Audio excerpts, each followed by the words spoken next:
Su Mundo con el Pueblo, un programa diseñado para toda nuestra comunidad desde la República Dominicana a través de los canales 101 de Claro y 1101 HD de Claro, Canal 10 de Telecable Dominicana, Canal 46 de Win Telecom, Canal 647 del Fire TV de Stick, y nos encontrará en todas las plataformas.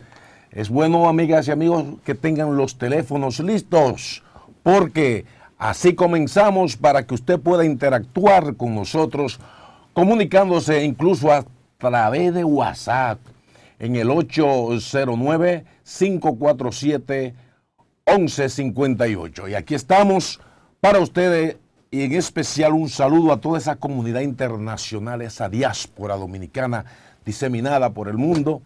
Y así estamos aquí. Pues aquí en la República Dominicana desde esta tarde, ya un poco más fresca porque se sienten un poco las brisas navideñas.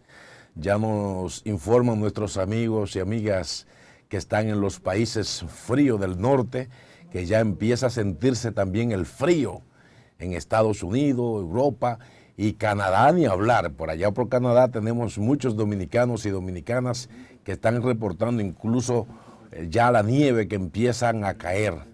Y aquí en la República Dominicana, en el calor del pueblo dominicano, este calor caribeño que nos mantiene siempre de pies. El calor es agradable cuando es frescor, ¿no? Pero cuando el calor es el producto de que las situaciones económicas del país, sociales, suben, más cuando tenemos todavía lamentablemente en este país que hablar de apagones, o de prendiones, con un sistema energético todavía decadente, un sistema energético que no atiende a la demanda que tiene el pueblo dominicano de energía eléctrica, y al mismo tiempo una energía eléctrica tan costosa, y que ahora más que nunca, que justificándose los altos precios de la tarifa eléctrica, producto de cómo se subieron los combustibles a nivel mundial por el tema de la guerra Rusia-Ucrania, nosotros los dominicanos que no producimos este tipo de combustible, también nos cae el peso encima de lo caro, y eso lo pone caro todo, De modo que la gente se sigue quejando porque cualquier profesional que tiene un vehículo se le va a la mitad de su sueldo y a veces más solo en el combustible para llegar a su lugar de trabajo. Entonces esto también, los productos se transportan con combustible y también llegan más caro a la mesa suya, el plátano, la yuca, el arroz, todo lo que consumimos llega más caro. Aunque el gobierno habla de que está subsidiando el precio de los combustibles para que no llegue aún más caro, aún así no le resuelve al pueblo dominicano la crisis de carencias económicas y la pérdida, digamos, de un salario que ya no le alcanza, con una canasta familiar para la gente más de abajo que está por encima de los 23,000, y para las clases medias que tienen otros consumos que está ya rondando cerca de los 50,000 pesos. Entonces la cosa no está fácil. Pero bien, dentro de ese ambiente, un gobierno que está en reelección, un presidente tirado a la calle, intentando ver cómo revierte toda esta situación, porque la verdad que el tema número uno en la República Dominicana sigue siendo los niveles de violencia, la delincuencia, el temor de una ciudadanía que no tiene tranquilidad cuando sale a las calles. Nadie puede tapar el sol con un dedo. Y por más que a veces quieren criticar, que hay comunicadores que están trayendo este tema, que Chubasque, que su actitud frente a cerrarle los negocios exclusivamente al Gran Santo Domingo le ha traído grandes problemas con esos empresarios. Entonces mucha gente ha estado pidiendo que qué pasa, que el presidente todavía no ha dado una justificación para todo lo que está ocurriendo en materia de desigualdad social, en materia de violencia, en materia de criminalidad. Es un país que vive del turismo, que vive de la remesa de los dominicanos que envían cada mes, cada día a este país. Entonces no se explica, porque si mandamos una señal, una imagen de que la gente está asustada en las calles, de que no hay seguridad, entonces el turismo baja. Y también va a bajar la llegada de miles de dominicanos que en Navidad tratan de venir a su suelo patrio para tener encuentros con las familias. Esa gente también tiene miedo de venir al país. Entonces, el gobierno está compelido a dar una respuesta al pueblo dominicano. La Policía Nacional, con todo su plan de reforma policial, todavía no ha dado pies con bola. Es cierto, como han dicho los expertos, que el tema de poder reencauzar a la policía por una línea mejor, donde no hayan corrupción, eso lleva años, pero ayer cuando el propio Paliza, el viceministro de la presidencia, dice que la tendencia no es a que baje el crimen, sino que se recrudezca, entonces eso asusta a la gente, porque lo que la gente espera, lo que el pueblo espera es que desde el Estado Dominicano, sus autoridades, sus ministros le digan, señores, sabemos que hay un problema de delincuencia, la policía está trabajando, la guardia y la policía estamos haciendo operativos mixtos, vamos a ver cómo ponemos una policía más preventiva en las calles y le garantizamos a los dominicanos y dominicanas que en lo adelante vamos a proteger como podamos a la población. Pero no, es desde allá mismo que le dicen a la gente que piensan ellos que por el contrario, que esto se va a aumentar. Entonces, ante ese hecho, la gente dice, ¿en manos de quién estamos? Porque se supone que el Estado está obligado a respaldar, a cuidar a su población. El Estado tiene un compromiso con el país. El Estado es garante de un pueblo que necesita que se le cuide, que necesita que se le protege. Y si desde el mismo Estado la señal que se manda es que no tenemos garantía, señores, oír a Paliza, señores, decir esto, ¿no?, sobre el tema de seguridad ciudadana, que antes que mejorar pudiera empeorar. Esto tiene a la gente con más temor y más miedo, sobre todo cuando se sale a las calles. El que sale desde temprano en la oscuridad, señores, aquí hay gente que tiene que salir desde las 4 y las 5 de la mañana, tomar su vehículo, el que tenga, y los demás, transporte público. Salir nuestras mujeres en motoconcho para entonces llegar a la parada donde van a salir. El peligro que se están exponiendo, de manera que es difícil la situación que está viviendo el país en estas materias, y para eso están nuestros teléfonos ahí, para que usted desde su barrio, desde su comunidad pueda decir cualquier denuncia que tenga, cualquier comentario. Su mundo con el pueblo es un espacio para que usted también se desahogue. Y ahí está, siempre brillante, siempre hermosa y alegre e inteligente, nuestra Patricia Arache. Adelante, hermana. ¿Cómo estás? Gracias, mi querido Marino. Y en verdad que hoy estoy más contenta. Sí. Hoy es viernes. No es que no vayamos a tratar las realidades, las cotidianidades, lo que dice fulano, lo que dice Perencejo, lo que debió decir Sutanejo, no, lo vamos a hacer. Pero un ambiente relajado. Sí. Señores, hoy es viernes y usted sabe cómo estamos hoy, a 18 de noviembre del año 2022. Y yo quiero abrogarme el derecho de felicitar a una persona que desde el día 0 es fiel seguidor de este espacio, porque es el día de su cumpleaños. Sí. Y él está ya en Alemania, pero aquí le queremos celebrar su fecha natalicia. Ramón Emilio Castellanos, felicidades, hermano querido.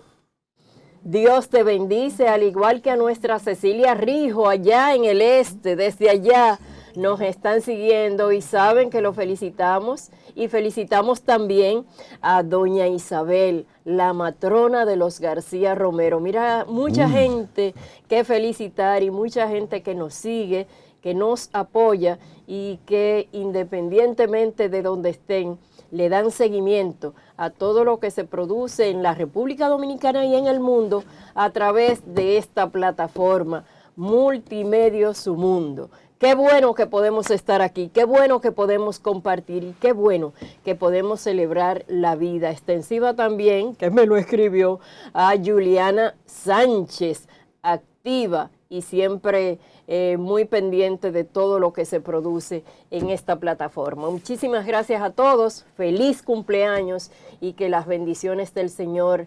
caigan como lluvia. Sobre todo, mucha salud y larga calidad de vida, ¿eh? Yo estaba felicitando a un amigo mío que él es rico, ¿Ah, que sí? ya está entrando en edad, y me dice, le digo, bueno, mucha felicidad, mucho dinero. Me dice, no, deséame salud, porque dinero tengo. Ah, pero es bueno. salud, ¿eh? De nada sirve la salud si no, No, al el revés. dinero. De nada sirve el dinero si no tenemos salud. Entonces Así decía, mismo.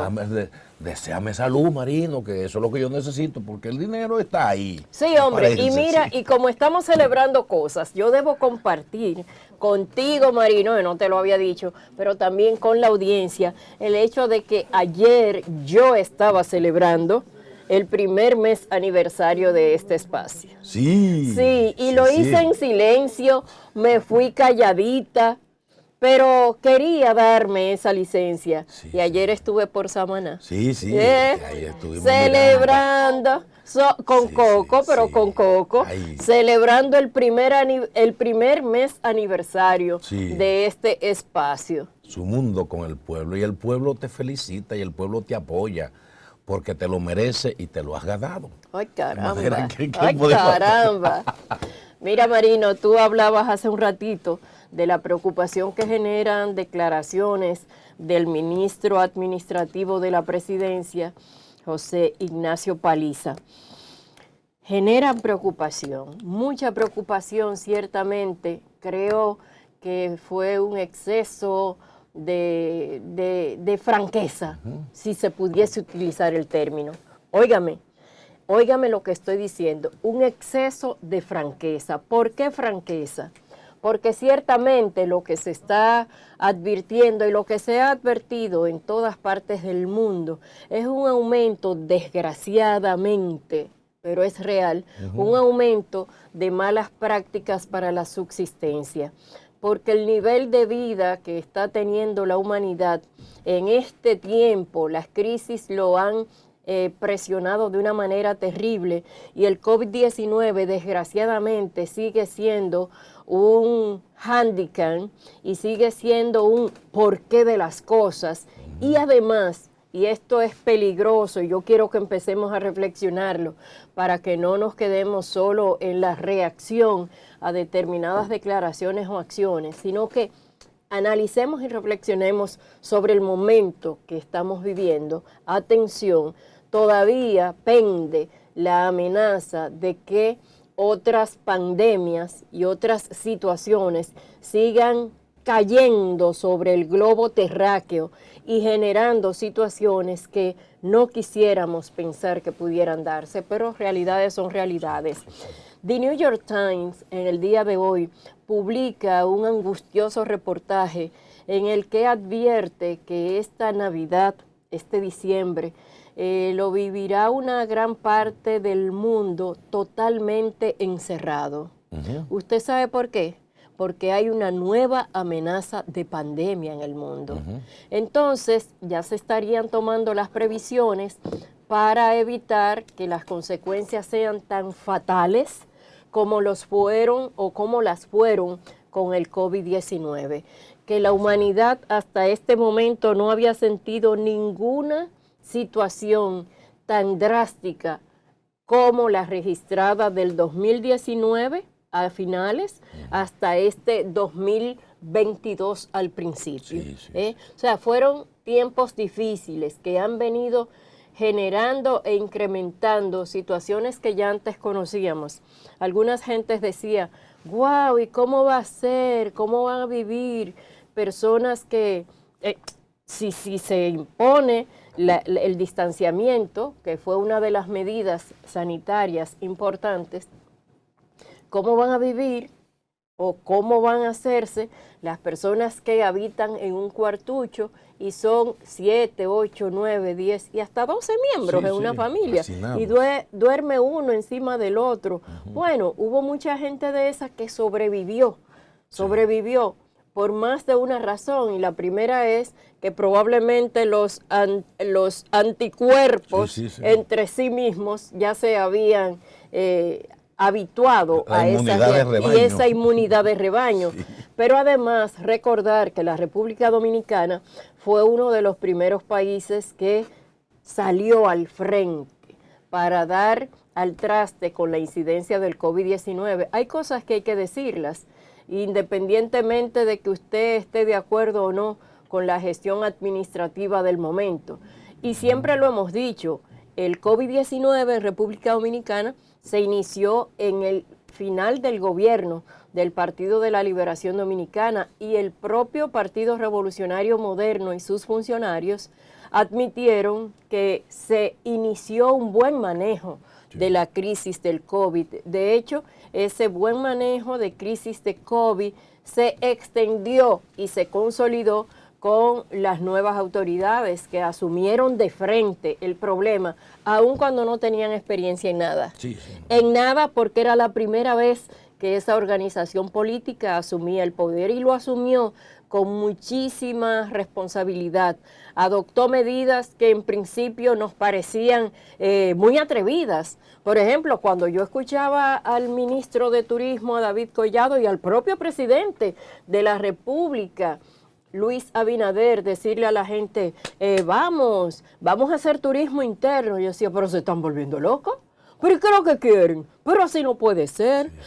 Pero no lo decía yo sola, lo decía medio mundo, o 3/4 partes del mundo, y decían, no, pero ¿y cómo va a ser? Incluso recordemos que se estimuló el turismo interno a partir de facilidades por parte de las instituciones bancarias, particularmente del Banco del Estado, que es el Banco de Reservas. Se estimulaba incluso que la gente tomara préstamo para que saliera a hacer recorridos por el país y a juntarse con la naturaleza. Pues mire, deje decirle que ahora que se evalúan esas acciones, esas disposiciones, se está viendo el resultado. Sí, sí. Y ha sido un resultado de doble, ¿cómo diría cuando usted de doble bola? Soy doble cuando, porque además de lograr que la gente se despejara de toda esa tensión que había acumulado durante el encierro y pudiera salir con sus familias a distintos puntos, logró construir un nicho que aquí no existía, que es el nicho del turismo interno. Sí, sí, sí. Ahora usted ve que la gente sale con mucha facilidad. Un fin de semana dice, me voy para tal sitio. O sea, se ha venido creando una nueva cultura, y es una cultura que se refleja en el comportamiento económico, no solo de la familia, porque el ocio forma parte del bienestar que debe tener una familia. También se refleja en el comportamiento de los ingresos al Estado por el sector turismo, y se refleja en la calidad y en la mejoría de los empleos en el sector turismo. Sí. Pero sobre todo, y creo que es lo más importante, se refleja en la construcción de una nueva cultura, que creo que hay que apostar siempre a construir nuevas visiones para que podamos seguir en el camino del desarrollo, sin estar aferrados así, como que de aquí nadie me desprende, de lo que ya yo aprendí nadie me desprende, porque lo que manda ahora los nuevos tiempos es lo que los sociólogos, los analistas llaman el desaprender, desaprender para aprender, y en ese ánimo es que debemos estar los que apostamos al futuro. Así es, y fíjate que la humanidad tuvo que aprender a desaprender. Así es. Y tener una aprehensión de lo nuevo, porque esta pandemia nos enseñó muchas cosas, nos enseñó a valorarnos más, a valorar más la vida, a cuidar más a los viejitos, a los niños, a todo, o sea, y además a valorar, digamos, la libertad de salir al campo, porque cuando nos vimos obligados a estar entre paredes, y tener que comer lo que pudiéramos encontrar, y con toques de queda, la gente tuvo que empezar a encontrarse consigo mismo en una sociedad que cada día más como que nos dispersa, nos saca del seno familiar, porque los medios están compitiendo tanto con tantos mensajes bombardeados, miles y millones de mensajes por día a través de estos aparatos tecnológicos, y la gente empezó a valorar un poco lo que era el encuentro familiar, el calor familiar, y tú que comenzaste dando una información de cómo la humanidad ahora, tú sabes que estos virus mutan y se esperan que vengan otras mutaciones, quizá con más agresividad, pero yo creo que esta COVID fue también como el preámbulo o el introito de que la humanidad se prepare para otras cosas y ya no nos va a tomar desapercibido, porque ya ha habido una práctica de ponerse los tapabocas, de lavarse más las manos, saber que el virus está en el medio y que tenemos que cuidarnos más.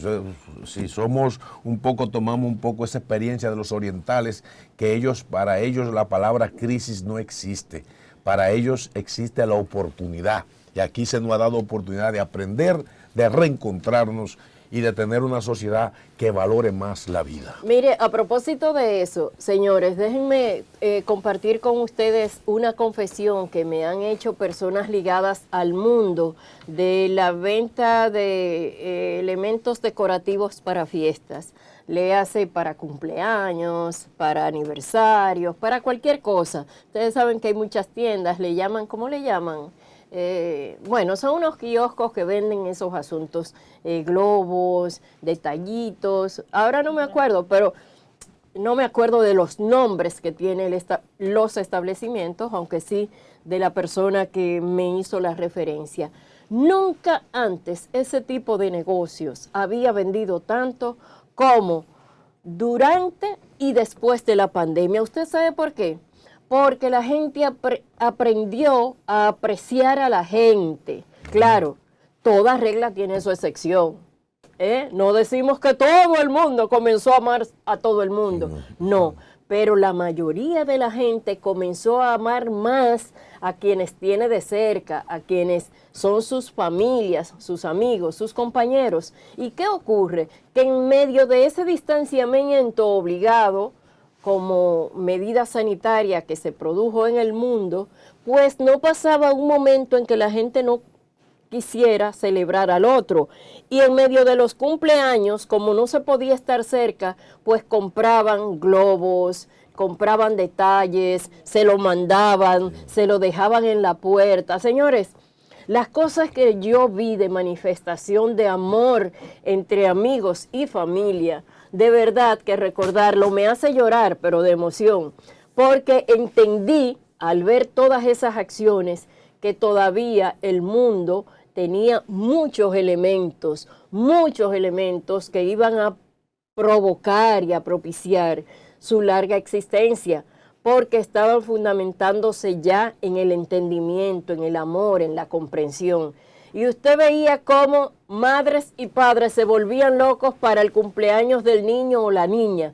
Para el nacimiento había que hacer algo importante, que se sintiera que se estaba en familia. Y los que tenemos familiares que nacieron en medio de la pandemia, como la que tengo al frente, y mi primera nieta también. Y mi segunda nieta nació en medio de pandemia, sí. Mi Miranda. Sí. Y yo les quiero decir a ustedes que eso es una cosa inenarrable. Sí. Lo que significaba eso, el pensar en el distanciamiento que debíamos tener de la parturienta, pero también de la bebé recién nacida o del bebé, y todos estos cuidados y todos estos elementos.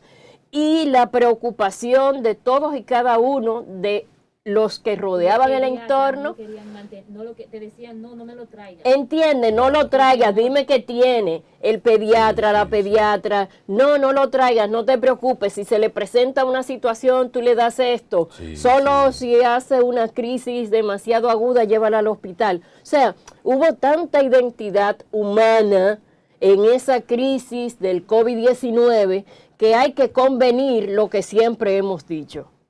No hay nada tan malo que no tenga algo bueno, ni nadísima tan bueno que no tenga algo malo. Eso sí. Mira que uno durante esa pandemia a uno le daba deseo de abrazar. Te nace tu primera nieta y tú quieres cargarla, pero por la pandemia tú tienes que eximirte de hacer eso, y de verdad que uno valoró más el abrazo y el contacto. Pero ustedes, amigos y amigas que están aquí con nosotros, nos mandan a que demos una pausa. Sí, la vamos a dar ahora mismo. Dame un segundito para compartir esto que inicialmente lo comenté, pero quiero que la gente vaya teniendo una idea. The New York Times publica en el día de hoy que en el hemisferio norte se va a producir un tercer invierno pandémico. Justamente lo que refería. Dice, en todo el mundo se aproximan fiestas decembrinas. Con el invierno y con las fiestas, los expertos anticipan una nueva ola de COVID. No lo decimos para alarmar ni causar preocupación. Hemos visto con atención los comentarios de algunos lectores que se preguntan cuándo vamos a dejar de abordar el tema. Escribe Elda Cantú, una fabulosa columnista de The New York Times. Dice, la realidad es que el mundo sigue enfrentando las consecuencias del coronavirus. Si bien con menos dramatismo que en los primeros años, hay nuevas variantes circulando, pero también tratamientos disponibles. Esa es la parte buena. Todavía tratamos de comprender las secuelas del virus y vamos a tener mucho tiempo bregando con este tipo de situaciones. Dice que hay que estar muy atentos a los síntomas que ahora habrá de mostrar este virus para poder aplicar los tratamientos recomendados. Y esa es otra ventaja, y perdónenme que ya nos vamos a la pausa. Hay una experiencia. Pero ahí mismo, ahí viene. Tenemos ahora la experiencia y está el conocimiento. Si la ciencia y la buena voluntad y el amor de la gente hacia la gente pudo lograr vencer esa primera ola de COVID que llegó de sorpresa sin que nadie, absolutamente nadie, supiera cómo manejarla, ahora que ya hay una experiencia y un expertise y un resultado, las cosas tendrán que ser mucho mejores. Pero atención, tengamos cuidado. Mire, Marino, usted sabe que el país fue sede entre el pasado miércoles 17 y jueves 18. No, hoy es 18. Bueno, entre ayer y hoy, el país fue sede de lo que se denomina quinta reunión de ministros y altas autoridades de desarrollo social de los países que pertenecen a la Organización de Estados Americanos. En ese evento, en ese marco que se llevó a cabo en un hotel de la capital del Distrito Nacional, el presidente de la República, Luis Abinader, por supuesto, en condición de representante del país anfitrión, pues emitió un discurso que sustentó en los aspectos de políticas públicas y sociales y dijo que el país ha sido un ejemplo en la región en el manejo de crisis. Mire, coincide con lo que decíamos hace un momentito respecto a lo de la crisis del COVID-19 y otras que hemos sabido manejar y de la cual hemos salido airosos. Pues bien, allí se trataron los temas que tienen que ver con pobreza, desigualdad, abandono, todo ese tipo de cosas que constituyen la diferencia que entendemos no debería existir, pero el mundo es mundo y tiene distintas partes. Siempre hay un anverso, un reverso, un protagonista, un antagonista, un bueno, un malo, un justo, un injusto. El dualismo existencial. Ese dualismo existencial con el que hemos tenido que cargar y tendremos que seguir cargando, se manifiesta con mucha frecuencia en los países, sobre todo en los países que todavía no han alcanzado un desarrollo pleno. También existe en los países de desarrollo pleno, en menos proporción, por supuesto, pero existe. Aquí en este evento se habló de los programas sociales que lleva a cabo el gobierno que encabeza Luis Abinader, y el coordinador de esos programas, que es Tony Peñaguaba, resaltó el hecho de que esos programas sociales han contribuido a avanzar en esta pospandemia. Hubo intervenciones muy interesantes allí en ese evento que contó con la representación de los países que conforman a la Organización de Estados Americanos. Ojalá que de allí salga alguna propuesta que fortalezca las cosas buenas que se están haciendo, que mejoren las que no ofrecen tan buen resultado y que enfrenten las que todavía tenemos por amarrar, que son muchas. Ciertamente así, son muchas y en ese sentido podemos decir que se constituyen en retos y desafíos sociales. Y yo creo que desde las instancias oficiales hay una conciencia en ese sentido, en los retos, en los desafíos que se tiene por enfrentar, aun cuando algunos funcionarios se desbocan, hay que decirlo, se hacen los desconocedores y hay que decirlo, y otros sencillamente no asumen con la dimensión que les confiere la responsabilidad puesta sobre sus hombros. Pero esos son algunos, y ahorita hablábamos del anverso y el reverso, de lo bueno y lo malo, de lo justo y lo injusto. Está el buen funcionario que cumple a cabalidad con las responsabilidades que se ha puesto sobre sus hombros, que trata de ver un poquito más allá de la curva y hace propuestas y lleva a cabo planes sin esperar que alguien le toque el hombro y le diga, güey, despierte, que usted está en un puesto público, póngase a trabajar. Está así también ese funcionario. Y en honor a la verdad hay que decir que en los últimos tiempos sentimos que ese tipo de funcionarios, ese tipo que es tan valioso, son los menos. Así es, y te decía que precisamente la crisis por la que pasa el mundo, en el caso de la República Dominicana, que son los precios inalcanzables de los productos de la canasta básica, han aumentado, por más que los planes sociales nuestros, tradicional de todos los gobiernos dominicanos, intenten resolver situaciones mientras sean basados en el asistencialismo, sin planes, digamos, de sacar gente de la pobreza, porque una cosa es una política asistencialista, darle a la gente fundita, colchones, mosquitero cuando hay desastre o tarjetita, eso ayuda pero no resuelve el problema, son calmantes, los calmantes alivian pero no sanan. Y si en medio de esta reflexión de estos ministros que pasan balance, lo que deben de pensar es cuáles son las medidas económicas y las acciones de gobierno para hacer un plan de sacar gente de la pobreza. Porque cuando la gente le dan una fundita con arroz, habichuela y cositas esenciales, le están quitando el hambre de 1 o 2 días. Y como dicen los orientales, o sea, si te doy pescado, comerá pescado un día. Si te enseño a pescar, podrá comer pescado cada vez que quiere. Entonces, las medidas que sacan a la gente de la pobreza son esas que son integrales. Y ahí es donde la politiquería tradicional ha hecho mucho daño. Hay mucha gente que se ha acostumbrado a que le den funditas, a que el gobierno les asista, pero eso al final lo que crea es más pobreza y más dependencia.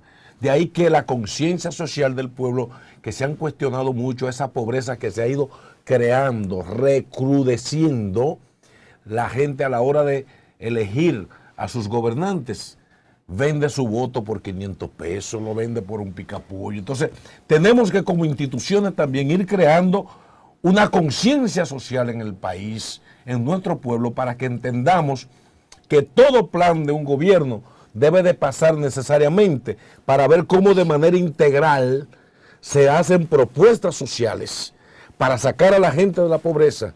Que si hay préstamos en las MIPYMES es para que la gente ascienda y que llegue un momento que ya esa persona no dependa de la ayuda del Estado porque ya salió de la pobreza. Eso es lo que no se ha hecho. Por eso la calidad de la educación ha bajado tanto y hay que hacer énfasis en la calidad de la educación para tener buenos profesionales que puedan ser competitivos en un mercado mundial que demanda más tecnicismo, porque estamos en la época del conocimiento. Y si nuestros profesionales no salen bien preparados, entonces no podrán entrar en el outshore y el inshore internacional para poder vender servicios. Usted sabe, Marino, que yo soy una mujer de datos. Me encanta caerle atrás a los datos. Y en ese sentido quiero traer a colación una reflexión en cuanto a qué hemos estado haciendo para combatir la pobreza. ¿Cuánto tiempo hemos estado escuchando el discurso de que vamos al poder, queremos el poder para combatir la pobreza, vamos al poder para sacar a todos los hermanos dominicanos de la pobreza, esto no puede seguir siendo así, a que este que está lo está haciendo muy mal, es una cosa terrible? Pues déjeme contarle que usted sabe, el gobierno del Partido de la o los gobiernos del Partido de la Liberación Dominicana desparramaron distintas políticas públicas, sociales, a favor de combatir la pobreza, ¿verdad? Se crearon distintos programas, hubo unos meramente asistencialistas, otros que buscaban incentivar el salto del límite de la pobreza de la gente, y así sucesivamente, hubo muchos programas. Usted quiere que yo le diga algo, y agárrese de la silla, pero no se moleste. No se moleste, por favor. Usted vino hoy en paz y así quiero estar, sí, ¿verdad? Sí. Bastante serena. Óigame, pero óigame este dato. Óigame este dato para que usted vea que la preocupación que tenemos en función de los planes sociales que buscan enfrentar la pobreza, si se quedan en discurso o si se llegan a materializar. Yo soy de las que entiende que un plan se toma un tiempo, pero 16 años después ya hemos debido ver un resultado. Óigame el dato. La directora del programa Supérate, que antes era Progresando con Solidaridad, la gran sombrilla de las políticas sociales del gobierno del Partido de la Liberación Dominicana, reveló al momento de asumir el puesto y ver los números y comparar y hacer levantamientos y estudios en distintos sectores del país. ¿Usted sabe lo que reveló? Gloria Reyes, directora del programa Supérate, yo lo defino brazo social de la política gubernamental de Luis Abinader. ¿Usted sabe cuántos pobres ubicó? 2.500.000. Óigame el número.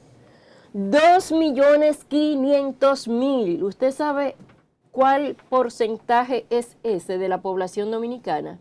Casi el 30%. O más. Así es. O más. Así es. Porque si hablamos, por ejemplo... Son pobres por debajo prácticamente de la línea de la pobreza. No, pobres que hay que asistirlos para la sobrevivencia, no para la vivencia, sino para la sobrevivencia.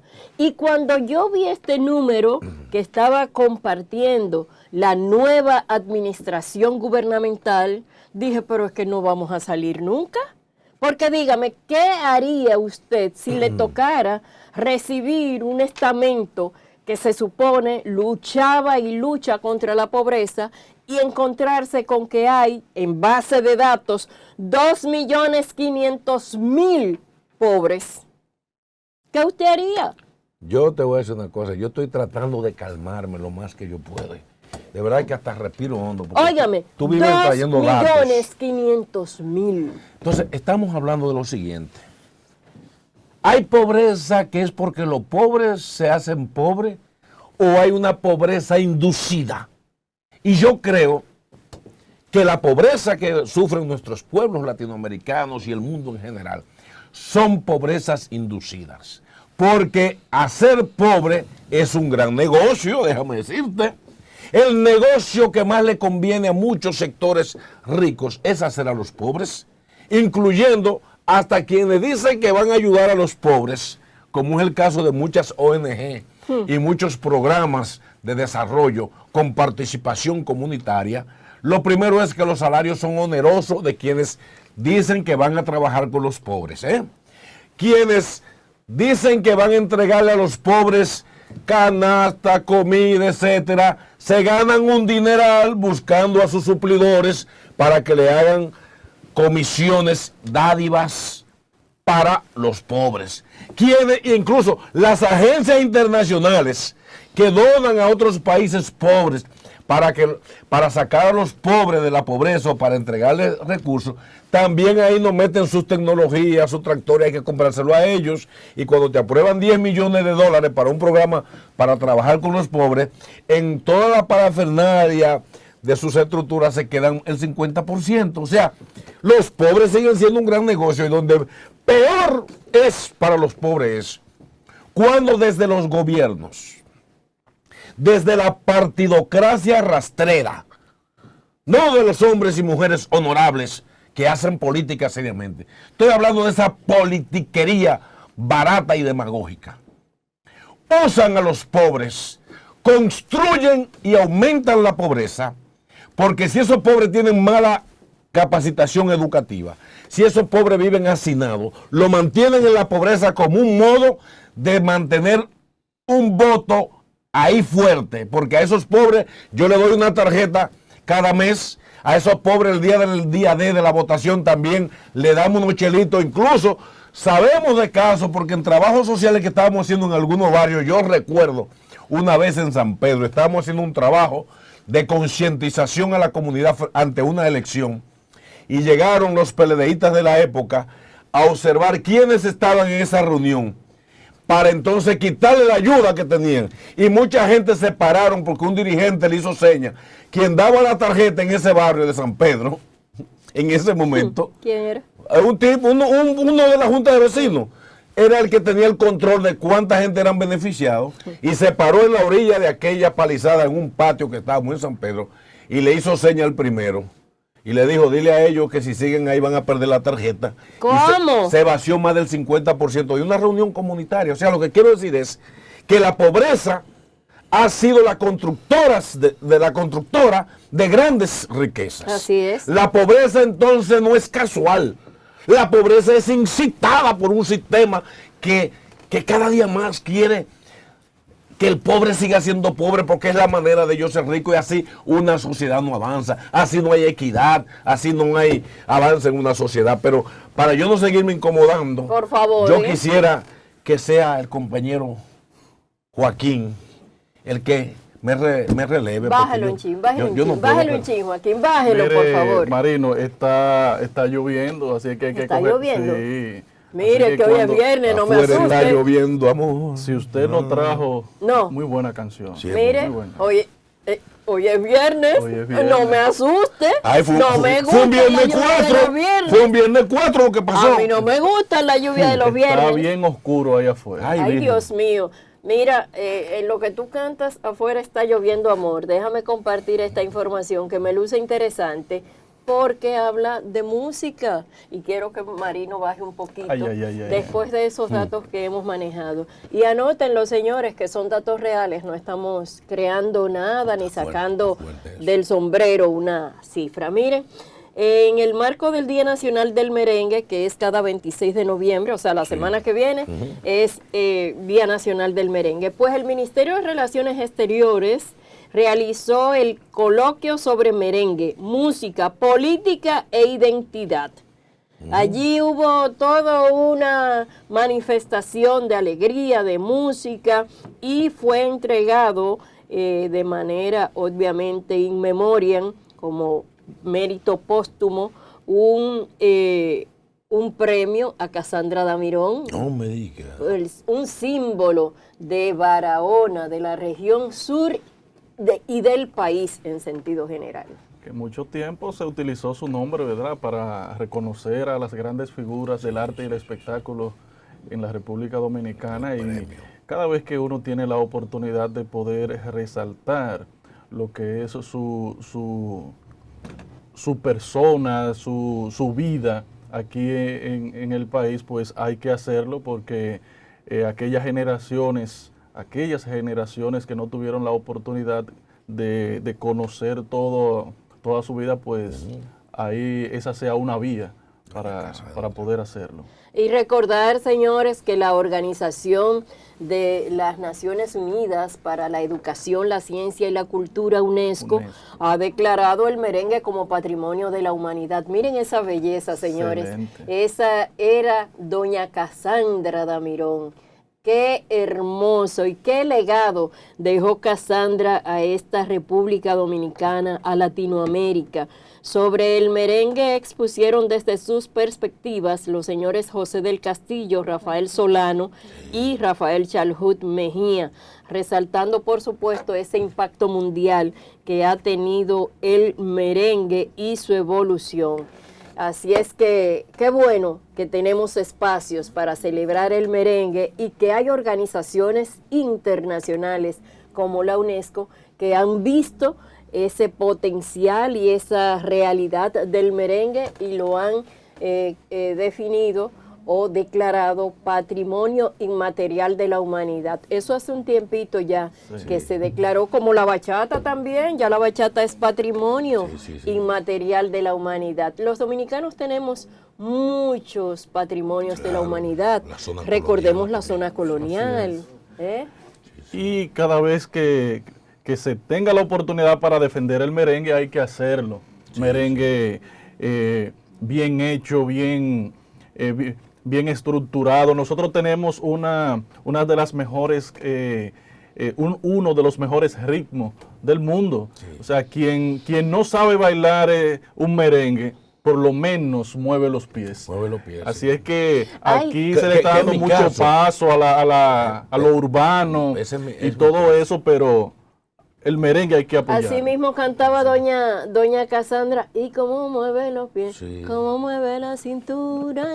Dice mi hija que mi hija me dice que yo soy mal bailador. Yo le digo a ella que usted tiene dos pies izquierdos. Yo le digo que yo tengo la música en la sangre, pero que tengo problemas de circulación.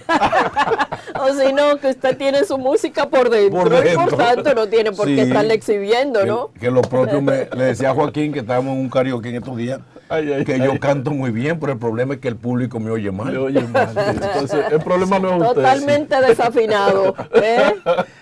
Pero fíjese que en un karaoke el que canta malo es el que pone a gozar a la gente. Sí. Así es que no se sienta mal. No, porque es que cuando canté la canción aquella me dijeron otro, y yo creía que era yo y decía que era otro artista. Que venga otro tipo, que este no nos gusta. Señores, y en este viernes, interesantísimo informar, seguro Joaquín lo quiere decir, Joaquín, ¿combustibles? Sí, los combustibles siguen estáticos. Sí, así mismo siguen los subsidios. Hay gente que critica esta parte, pero recuerden que si los precios de los combustibles se incrementan, eso impacta de manera directa a los sectores productivos, las industrias que utilizan los combustibles, pues tienen que traspasar ese costo al producto final y obviamente el consumidor va a recibir un producto más caro. Entonces, esos subsidios que se han venido dando, que hay que revisarlo, bueno, puede ser, pero si no hubiese sido por esos subsidios, más los subsidios que se le han dado a los fertilizantes, la comida aquí tuviera más cara. ¡Wow! 809-547-1158. Y la gente quiere participar. ¡Qué bueno! Bienvenido a este Su Mundo con el Pueblo. Hola. Adelante, ¿quién y de dónde? Saludos, ¿me escuchan? Sí, cómo no. ¿Cómo están? Muy bien. Adelante. Saludos para todos. ¿De dónde hablas? Primera vez que me llamo, José de los Frailes. Hola, José, adelante, bienvenido. José. Excelente, adelante. Miren, pero ¿y qué es lo que vamos a hacer con ese metro que vive dañado? En la escalera uno tiene que subir por la escalera que no son eléctricas, los viejitos, los niños, las mujeres embarazadas, porque esa escalera viven dañadas. ¿En qué estación se produce eso, José? En el metro completo. Ok, en cualquiera de sus estaciones. Sí, cuando menos usted cree, ahí está la escalera dañada. Ok. Para más dañar que arreglar. Una denuncia interesante. Bueno, sí, nunca había oído eso y es bueno que el pueblo lo diga, para que a veces las autoridades ni se enteran. Entonces, para eso este medio, mi hermano, Puede ser, gracias José, puede ser que se enteren. Ahora, el problema es que tenemos una cultura de no darle mantenimiento a las cosas. Acudimos cuando ya da el golpe, como dice. Ahí el golpe avisa. No puede ser un problema de energía también eléctrica. Es probable que se estén combinando esos factores y nosotros entonces nos comprometemos a hacer un contacto con la OPRED, que es la Oficina para el Reordenamiento del Transporte, organismo que tiene bajo su administración el funcionamiento y administración del metro, para que nos explique qué está pasando, porque la ciudadanía necesita una explicación. Y Joaquín necesita explicarnos un poco más, como economista, el tema de los subsidios, porque yo veo que siempre está diciendo, no, que gracias al gobierno que está manejando los subsidios en favor de la población, o si no el combustible fuera más caro. Está bien. ¿Y usted que el no gobierno lo cree? esté haciendo eso. Sí, yo lo creo ahora. El gobierno lo está haciendo endeudándome a mí, porque también el gobierno está tomando muchísimos préstamos. Y al final, lo que yo no quiero que a mí me digan que lo que el gobierno me está subsidiando a mí, es como si me estuviera haciendo un favor.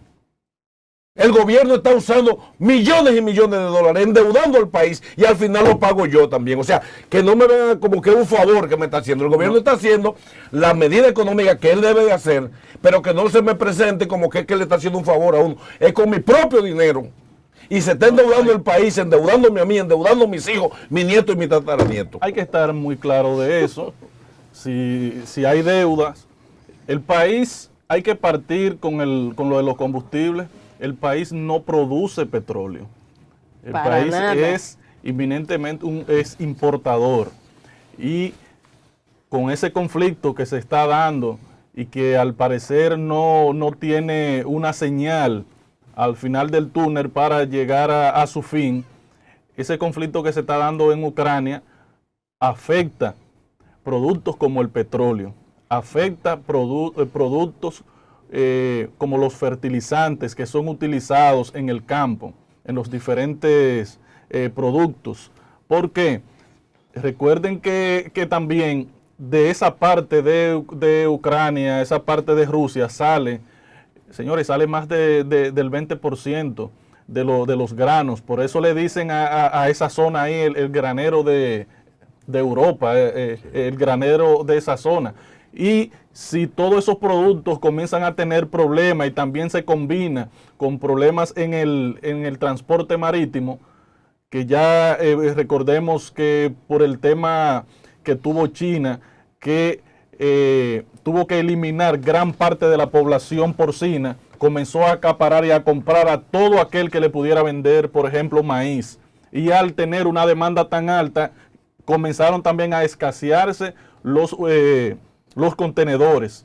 Y todo eso se combinó. Y países como estos, que comparado con esos países desarrollados, obviamente no tenemos la fuerza para poder competir con ellos.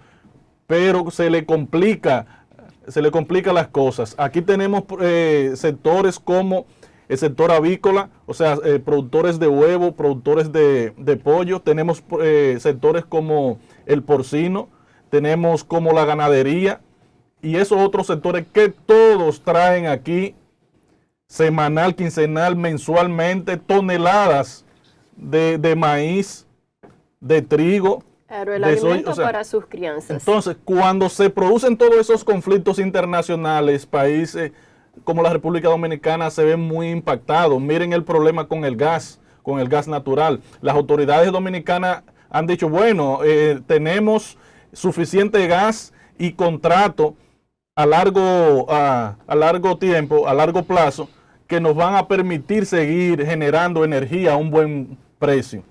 Pero si se sigue complicando ese asunto de la guerra, eso nosotros lo vamos a sentir aquí. Joaquín, porque vamos a tener la prevención, Joaquín. Porque el tema, ahí es para que tú sigas, frente a ese tema, no producimos combustible, necesitamos abono. Pero ¿por qué el gobierno desde su ministro dice, bueno, los productos agrícolas que más caros se venden en el mundo son los orgánicos? ¿Y por qué no empezar una cultura para hacer aboneras orgánicas que tienen un precio el triple en el mercado? No lo hacen. Lo otro es, frente al tema de la electricidad y los combustibles, ¿por qué? ¿Cuáles son los proyectos de generar energías limpias?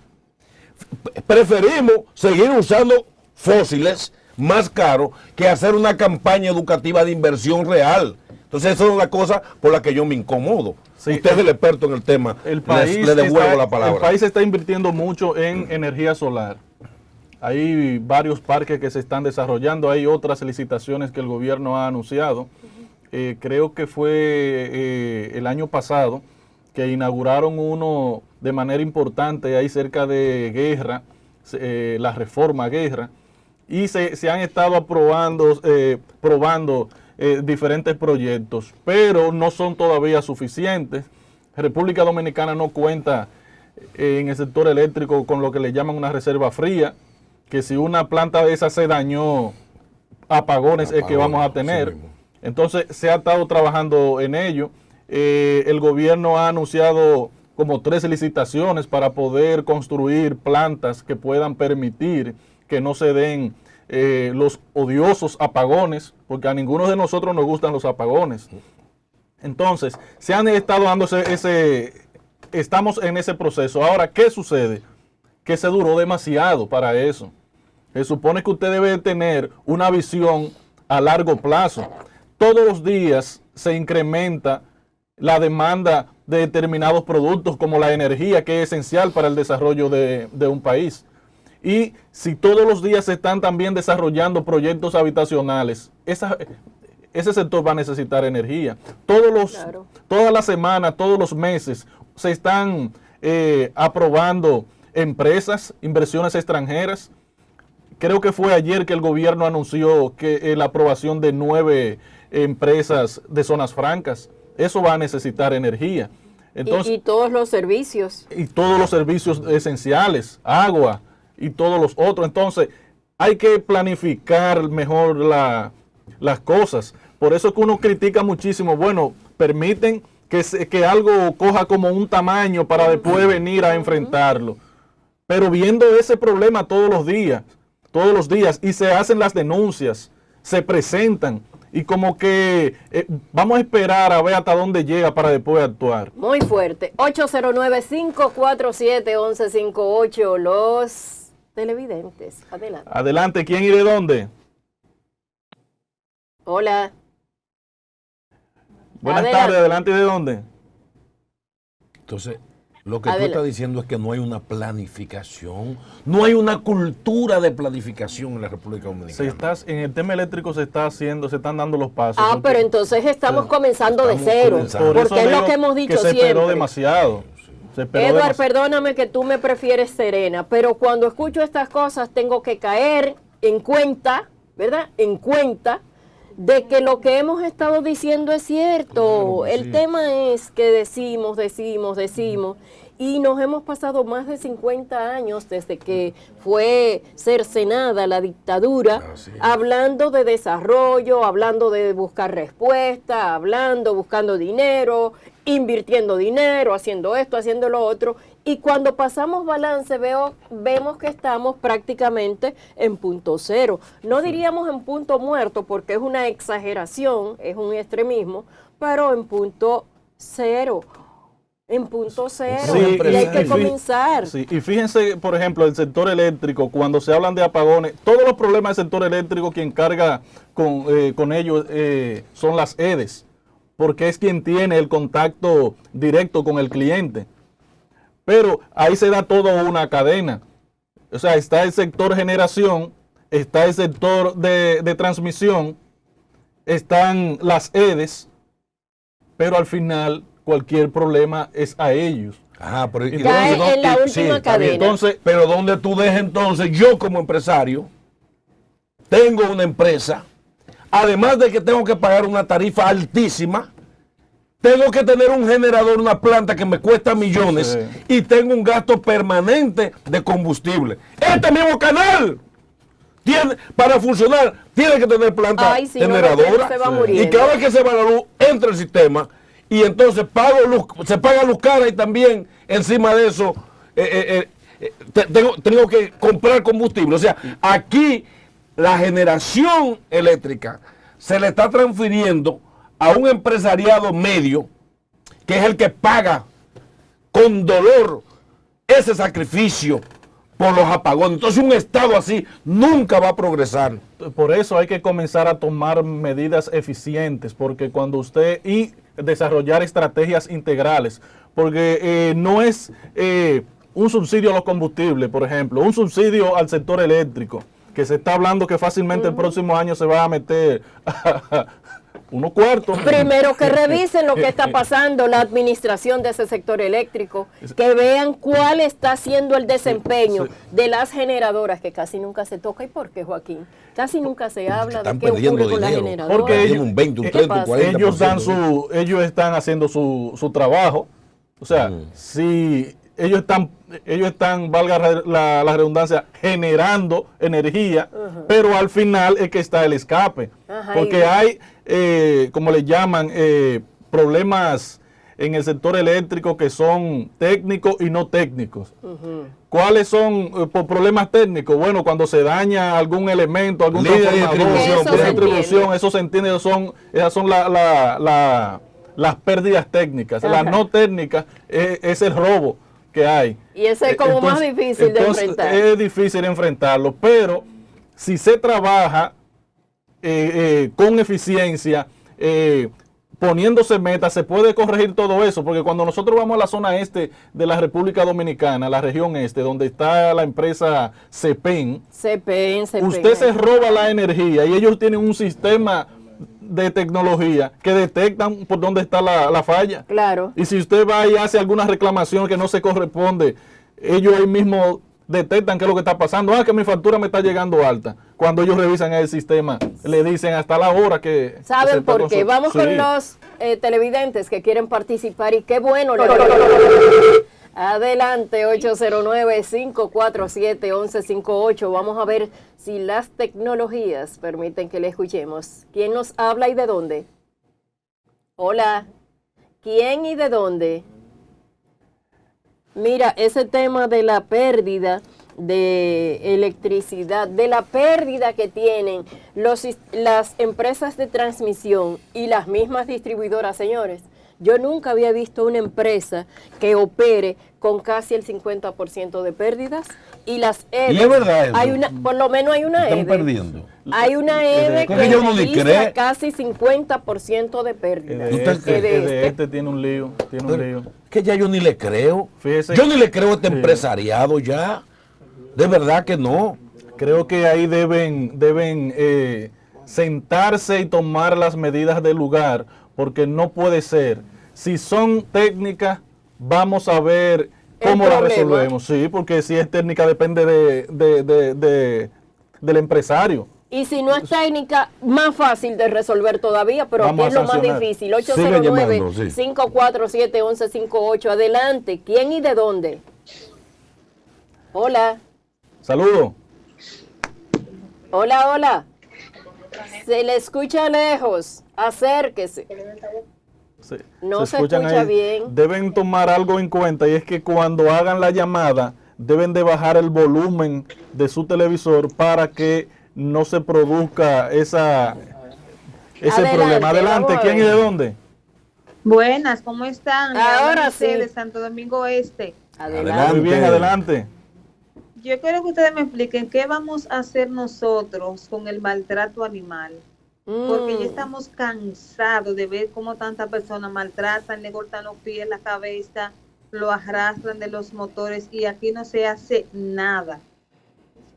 Gracias por su inquietud, muy legítima, muy humana. Hay todo un grupo social en la República Dominicana que está trabajando por la aplicación de la ley que protege a los animales, porque usted sabe algo, no crea que estamos como chivos sin ley, como decimos nosotros por el campo, no. Somos chivos y tenemos ley. Hay una ley que protege a los animales, solo que no se cumple, salvo rarísimas excepciones, como cuando se hizo viral una patada que un ciudadano le dio a una perrita y eso se viralizó y esta persona fue llevada a los tribunales judiciales. Y otros que han arrastrado perros en la calle, también se ha conocido, pero quisiera decir algo sobre eso, lo que dijo ese oyente. Adelante. En mi convicción, señores, cuando yo he visitado otros países con grandes niveles de desarrollo y de equidad, que he visto cómo en los parques andan los cisnes, los patos y en aguas así naturales los grandes peces. y andan los venados, los conejos, y nadie los ataca. Y cuando hay señalizaciones que por ahí van a cruzar un reno, que hay animales de la selva que andan conviviendo en el medio ambiente, porque ha sido el ser humano que le ha invadido sus espacios. El respeto es tan grande que si un animal se le ocurrió acotarse en medio de la pista, la gente va a parar su vehículo para que ese animal camine. Solo en las sociedades donde el nivel de vida y la calidad humana y la calidad de la educación de esa población es donde hemos visto que cuando eso se supera, entonces se da el paso de defensa del mundo más de los animales. Pero yo le diría a esta amiga animalista preocupada, una Lorena, por ejemplo, la Lorena Erasme, que es animalista, igual que yo, caramba, pero si el ser humano, que es el ser por antonomasia, por dedicación de Dios, un alter Cristo hecho a imagen y semejanza de Dios, que es lo más grande que hay en la tierra, es el ser humano, hecho a imagen y semejanza de Dios. Sus gobernantes y sus autoridades no le importa el ser humano. Y ahí me incomodo con los datos que Patricia presentó, de cuántas desapariciones hay en el caso de la República Dominicana, de seres humanos. Y el gobierno ni sus autoridades hacen nada para que esa gente aparezca, para hacer una búsqueda. Si el ser humano no tiene la importancia que tiene que tener como ser creado por Dios, por el ser más grande de la tierra, de esa creación divina. Señores, los animales pasan a segundo, tercero y cuarto plano, porque todavía vivimos en una sociedad tan atrasada que el ser humano parece ser que nada más le interesa a estos mandatarios y partidos y élites para usarlo. Entonces me da mucha rabia ante esa inconsciencia social que la gente mata a los animales, lo ahoga. Si una perra parió tantos perros, lo botan, lo tiran a las calles, Marino, los gatitos. Ayer Caramba. Una persona en un motor, si no me equivoco, fue en Constanza, amarró un perro del motor y lo arrastró por el pueblo. Wow. Y eso no puede quedarse así.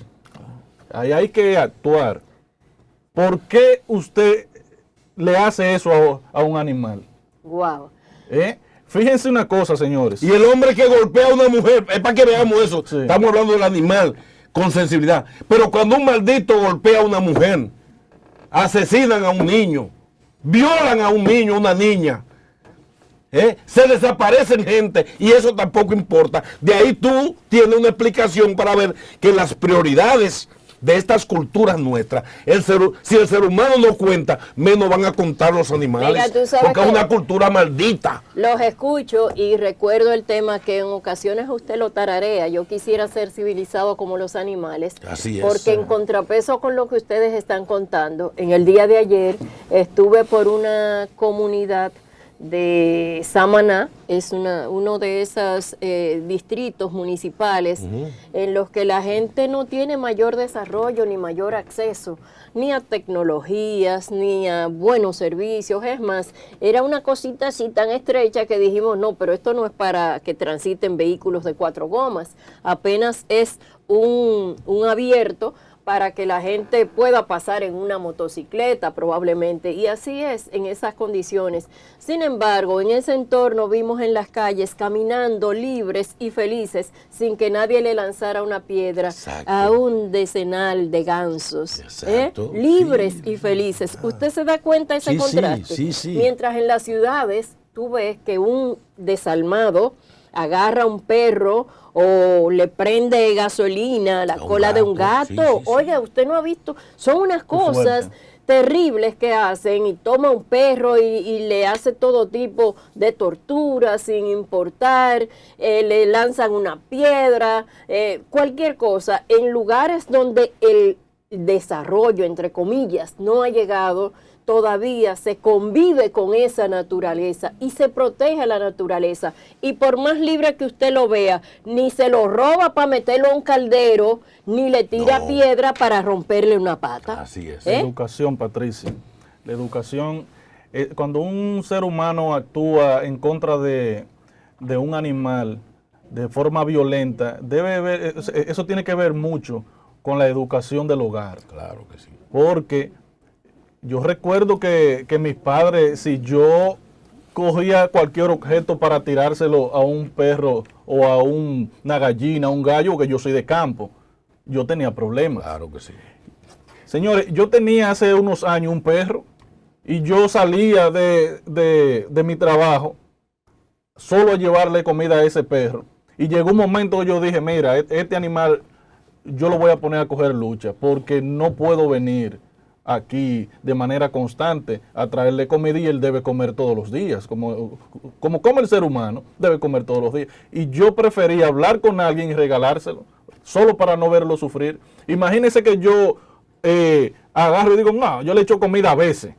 Yo estoy poniendo ese animal a sufrir y creo que podemos acabar con eso si ponemos de nuestras partes. Fíjense algo, aquí acabamos en la ciudad con esas carretas que andaban llenas de tierra, cargando cuantas cosas se le pareciera, y esos animales usted lo veía con el lomo pelado. Ya eso no se ve. Se ve menos. O se ve todavía, menos. todavía todavía hay gente cruel que utiliza los animales y le pone todo tipo de cargas en sus... Pero una crueldad terrible. Miren, señores, lo que está pasando en torno al Mundial de Fútbol también es cruel. Déjenme decirle que la venta de toda cerveza con alcohol en los 8 estadios donde se va a llevar a cabo la Copa del Mundo fue prohibida hoy. Y no quiera usted saber, 2 días antes de este inicio del torneo en Qatar y 12 años después de que ellos se comprometieron a aceptar los acuerdos comerciales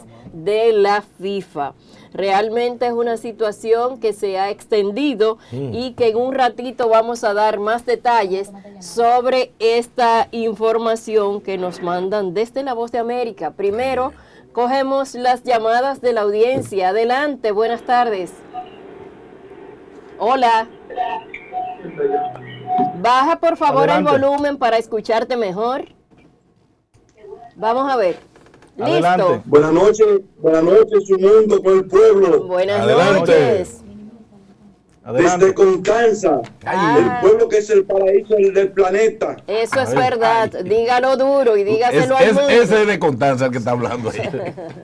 Adelante. Saludos para Marina Alcántara y mi amiga Patricia y Caraballo. Saludos, un abrazo. Saludos.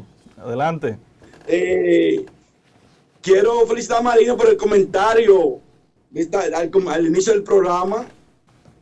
Con una pequeña diferencia de Marino. Yo quiero felicitar al ministro de la presidencia porque primera vez que dice la verdad en su vida. ¡Ay! Él tiene razón. Pero ahora hay que elevarle el cargo si aparece uno más alto que el que tiene porque él dijo la verdad. Eso es ser honesto. ¿Cuál fue la verdad? Yo dije que fue un exceso de... Pues, va a empeorar. Pero esa es la realidad. Dios mío, Marino, pero aprecia al hombre honesto como ese. Tenga piedad de él. Hay gente que vota al tiempo. Luis debe dejar la reelección y ponerlo ahí como reeleccionista porque ese hombre honesto. Déjeme decirle que honestamente la industria de la pobreza es lo que genera la riqueza. Ay. Marino, en este país el 85% somos pobres y apenas el 15% tiene una vida más cómoda, porque eso es lo que genera riqueza, la pobreza, la miseria. El gobierno o los gobiernos han sido constructores de la miseria en este país. ¿Y quién trajo aquí el motoconcho para que los campos se vaciaran y vinieron a la ciudad a delinquir y a conchar? ¿Quién eliminó la agricultura en este país? ¿Quién ha desmotivado a los campesinos para que no siembren porque no tienen protección? ¿Quién ha acabado con los productores de San Juan con la habichuela? ¿Quién importa el ajo para que se jodan los productores de Constanza? Soy yo. Es los gobiernos, el pasado y el presente. Atención, país. Atención, país. Sigan. Los dominicanos que hemos cedido a esa chantaje de los gobiernos, resulta que hay un pueblo clientelista donde los políticos hacen sus aportes para perpetrarse con el poder. Ahora bien, ¿ustedes saben cuánto cuesta la diputación en este país? 30 millones. ¿Qué? 30 millones de pesos cuesta una diputación en el país.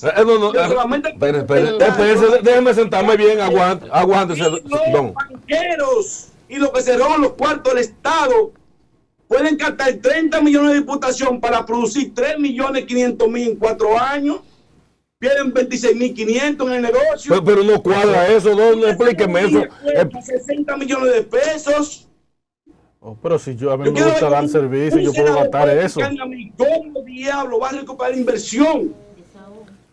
Entonces, eso es lo que genera la pobreza, Marino. Doctor, de todo modo, hoy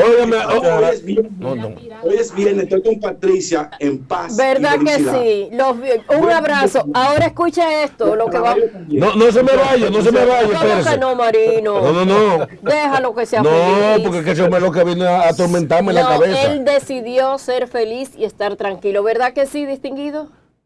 Bien, señores, este momento del programa me encanta, pero yo voy a pedir, por favor, que me permitan compartir una información de esas que no me gustan. Y de verdad no quisiera tener que compartirla, pero me siento en el compromiso profesional de hacerlo y en el compromiso humano también, porque saben ustedes que es uno de los temas que hemos tocado con gran preocupación y en torno al cual estamos demandando rápida solución. Otra vez tenemos que hablar de desaparición y en esta oportunidad de un niño de apenas 13 años de edad que hace 2 días salió de su casa en el sector Sabana Perdida en Santo Domingo Este con destino para visitar a su abuela. Su madre, la señora Kenia Montilla, dice que Manuel Mateo, el niño de 13 años, salió de su casa del sector La Jávila o La Javilla de Sabana Perdida a visitar a la abuela que reside en el barrio Enriquillo del mismo municipio Santo Domingo Este, pero nunca llegó a su destino. Vamos a buscar debajo de las piedras, si fuese necesario, a este niño Manuel Mateo de 13 años de edad que salió hace 2 días de su casa y en torno al cual se desconoce su paradero. Cualquier información, por favor, anote el número y trate de ver si usted se encuentra por ahí con un niño de unos 13 años de nombre Manuel Mateo y notifíquelo al 809-964-0330. 809-964-0330. Y es momento de darle bienvenida a nuestra invitada, una profesional de la medicina. Así es, con nosotros está Aliyesca Ceballo. Qué nombre, caramba. Bueno, una profesional. Me encanta su nombre, sí. en principio. Así es, una profesional de la salud. Ella es cirujana general, es especialista en pie diabético y manejo de heridas. Y es que bienvenida a Su Mundo con el Pueblo. Y nos gustaría de inmediato iniciar que la gente sepa realmente qué es lo que es el pie diabético y cómo se ha estado tratando en la República Dominicana. Muchas gracias por su invitación y por querer educar al pueblo y poder prevenir esta enfermedad. El pie diabético no es más que cualquier herida o laceración en pacientes diabéticos. Es un síndrome que ya cuando surge ya hay complicaciones o una diabetes que no fue diagnosticada a tiempo y ya tiene entonces tanto a nivel neurovascular, ya hay secuelas de la misma diabetes no tratada y comienzan a surgir alteraciones en el pie o cualquier úlcera y entonces hoy ya un caso más lamentable que es la gangrena y es lo que llamamos como el síndrome del pie diabético. Doctora Aliyesca Ceballos, dígame una cosa, ¿ha aumentado, está controlada, se ha reducido? ¿Cómo se manifiesta la diabetes en los dominicanos a partir de su conocimiento? La diabetes ahora mismo es una epidemia. ¡Wow! En República Dominicana estamos hablando que el 25% de la población adulta, si no es prediabética, es diabética. Son cifras de verdad alarmantes, donde ya es un llamado de atención para poder educar desde muy jóvenes y cambiar los estilos de vida y la forma de alimentación del dominicano. Sabemos que hay un componente genético que ya el dominicano de por sí ya la gran mayoría lo tiene, si no es un primo, la madre, a eso le sumamos el aumento de la obesidad y con eso también aunamos el sedentarismo. Entonces, cuando tenemos personas que ya desde los 30 años comienzan con niveles de glicemia aumentados, que nos pueden alertar de una prediabetes, que en eso corresponde un 9% de la población, y un 16% de personas viviendo con diabetes, que hay un 13% de diagnosticados, pero hay una gran población que aún siendo diabético no lo sabe. Entonces, hablamos que es una epidemia a nivel nacional de la diabetes. Doctora, para que la gente entienda, el pie diabético, es que la diabetes entonces no permite que la gente cicatrice fácil porque hay un problema que tiene que ver con plaqueta o con qué, eso es una. Y lo otro es, explique qué es diabetes tipo 1, tipo 2, que la gente a veces escucha esos términos pero no lo entiende. Muy bien. Primero, la primera pregunta, que el pie diabético, ¿por qué las personas sufren tanto de pie diabético? Y se tiene como una de las complicaciones de la diabetes.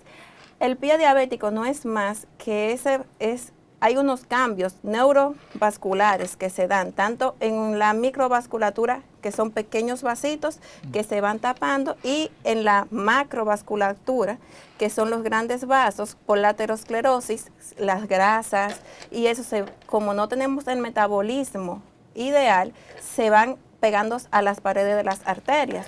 Todo eso aunado, lo primero que daña es el nervio, que son nervios pequeños que van al pie. ¿Por qué primero al pie? Porque son ramas terminales, son las más pequeñas y las que más rápido se afectan. Ya cuando se dañan esos pequeños nervios, cambia el pie de forma, comienzan a aparecer callosidades, la marcha del diabético, es decir, la forma que camina es diferente y aumentan las presiones del pie. Si a todo eso no nos damos cuenta, aunque somos diabéticos, no le ponemos un freno, eso sigue evolucionando hasta aparecer cualquier trauma, mal pisada, cualquier hongo que pueda lastimar, entonces aparece ya lo que es una puerta de entrada donde pueden entrar bacterias, hongos, y ocasiona lo que es el pie diabético. Muchos de los pacientes dicen, no, comenzó a botar unas secreciones, olía mal, eso fue una ampolla que me salió. Todo eso viene desde antes de pasar eso. Y ahí viene el pie diabético.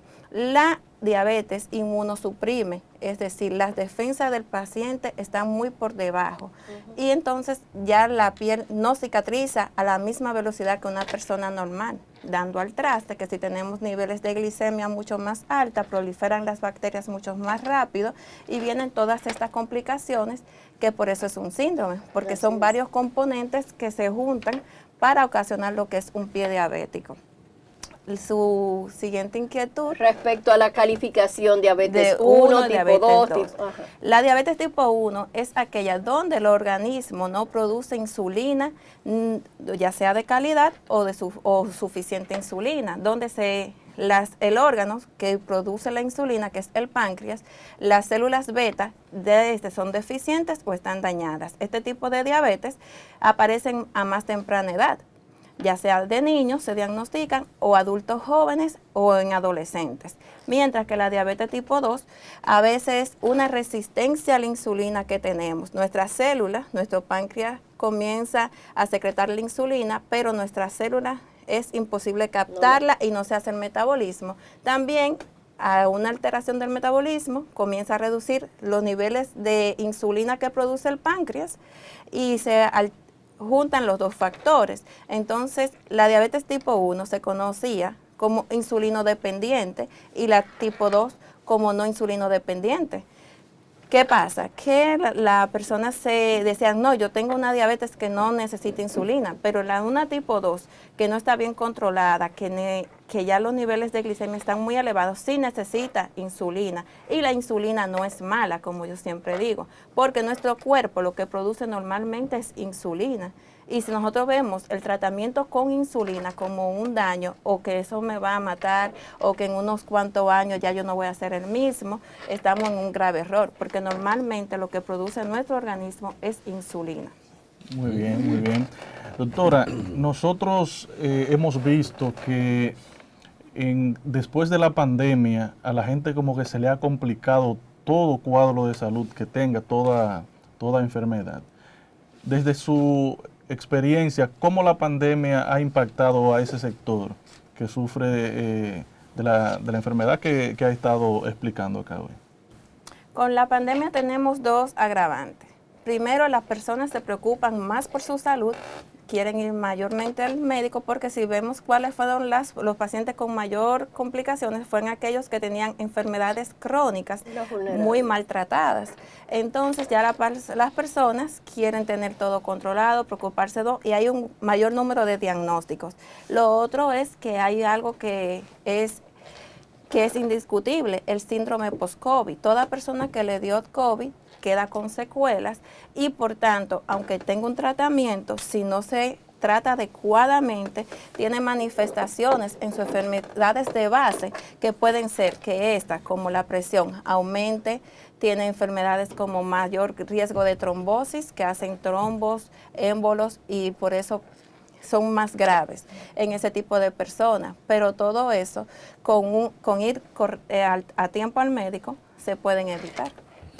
Doctora Alice Jenska, el cuerpo humano, esa creación perfecta, ha estado expuesto en los últimos tiempos a múltiples enfermedades que de alguna manera han venido diezmando la capacidad de respuesta del organismo. Usted que es experta, especialista en el manejo de la diabetes, ¿qué conoce de los estudios que ha podido generar la ciencia respecto a las probabilidades de hacer frente a ese drama y que, como usted definía, se constituye prácticamente en una pandemia? Por lo menos en la sociedad dominicana ya así la estamos catalogando. ¿Qué expectativas de dar respuesta definitiva a ese mal tiene la ciencia? La ciencia siempre está basada y abocada a mejorar la calidad de vida, a prolongar la calidad de vida. Hay países que ya han logrado aumentar su sobrevida a edades como 80, 90, porque llevan un estilo de vida saludable y abocado a eso. ¿Qué tenemos que mejorar desde pequeños?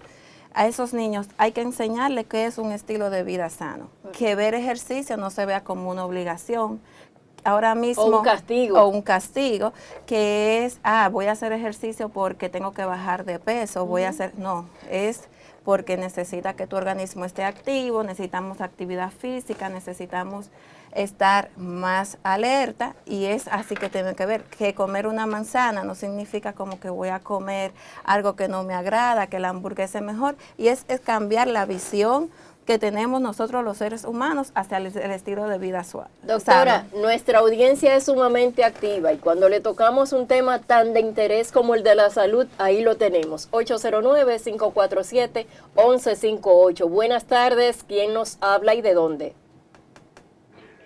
Una pregunta para la doctora. Hágala. Manuel, es este país que vive en extrema pobreza, porque hay más de 3 millones de dominicanos que vivimos en extrema pobreza. Yo quiero preguntarle a la doctora qué alimentación puede comer esa población que vive en extrema pobreza, que para mí hace tiempo que estamos muertos. Lo que pasa es que estamos mal enterrados. Ay, hombre, no. Muchas gracias, Manuel. Gracias, Manuel, por su participación. Escucha a la doctora. Manuel, bueno, me encantan este tipo de preguntas porque a diario veo este tipo de pacientes que dicen, doctora, yo no sé qué comer. Exacto. Entonces, yo siempre le digo, ¿qué usted tiene en su casa? Con lo que usted tenga en su casa vamos a enseñarle a comer. Principal, el alimento que más recomiendo y es barato y lo tenemos, el huevo. El huevo es una fuente de proteínas que no tenemos, o sea, que lo podemos hacer saludablemente, Claro. siempre sin grasa, no frito, por favor. Lo Hiérvanlo, cosa más buena. hervido o asado sin aceite también. A la plancha. A la plancha. Todo tipo de carne se puede comer un paciente diabético siempre sin grasa. La pueden sancochar, la pueden asar, hornear. Si vamos a comer arroz, vamos a comer una taza de arroz, no más de ahí, porque las porciones son muy importantes. Dicen que el paciente diabético no puede comer pan, no puede comer azúcar, pero los carbohidratos son importantes, pero carbohidratos no refinados, no azúcar, no harina blanca, no ese tipo de alimentos procesados. ¿Qué es carbohidrato? Puede ser la misma batata, la misma yautía, pero vamos a cuidar nuestras porciones y vamos a ver combinarlas. Si hacemos un desarreglo, es decir, ay, la vecina me pasó un chin de avena, doctora, que sea una taza y que sea una sola vez al día. No vamos a comer avena, después el arroz, después una batata en la noche y que la última comida sea a las 7 de la noche. Ya, Doctora Lisyenka, usted es sumamente interesante en los temas que trata y qué pena que hemos llegado al final. Sí, Estamos ya en el final, la producción nos dice que estamos al final, pero usted tocó un tema que es de sumo interés y en su mundo con el pueblo tiene que llevar esas orientaciones importantes. Un último mensaje para esa población dominicana que todavía no ha alcanzado condición de diabetes y ojalá no lo alcance, y aquellos que tienen pacientes con diabetes en su entorno, que también constituye un trauma. Mi mensaje es que acudan al médico a tiempo. Vamos a cambiar estilo de vida, vamos a caminar por lo menos media hora, aunque sea una vez a la semana, 2 veces. Con algo que iniciamos, los pequeños cambios se convierten en grandes frutos. Por favor, no nos olvidemos de nosotros y de nuestra salud. A hidratarse muy bien, sobre todo. Excelente. Y el nombre de la fundación de la doctora y su lema me encanta. Se llama Fundación Pies, con Salud y Esperanza RD. Es una institución solidaria que opera en la calle José Fabrea número 273, justamente frente al muy visitado Hospital Francisco Moscoso Puello. La doctora también tiene su consultorio de cirugía general y está ubicado en el Centro Médico Elohim, ese centro que está localizado en la avenida Independencia, esquina Elvira de Mendoza, en la zona universitaria. Ya sabe usted dónde puede localizar a la doctora Lisyenka Ceballos. Gracias, doctora del alma. Muchas gracias. Un placer estar aquí con usted. Gracias. Y también agradecemos a nuestros amigos y amigas que como cada día están pendientes de toda la programación de Multimedios Su Mundo y en especial Su Mundo con el Pueblo, y le decimos, señores, que permanezcan con nosotros porque ahí ya viene por ahí el gran trifolio con punto y coma y con nosotros conectamos el próximo lunes. Muchas gracias. Buen fin de semana. Dios le bendiga. Disfruten.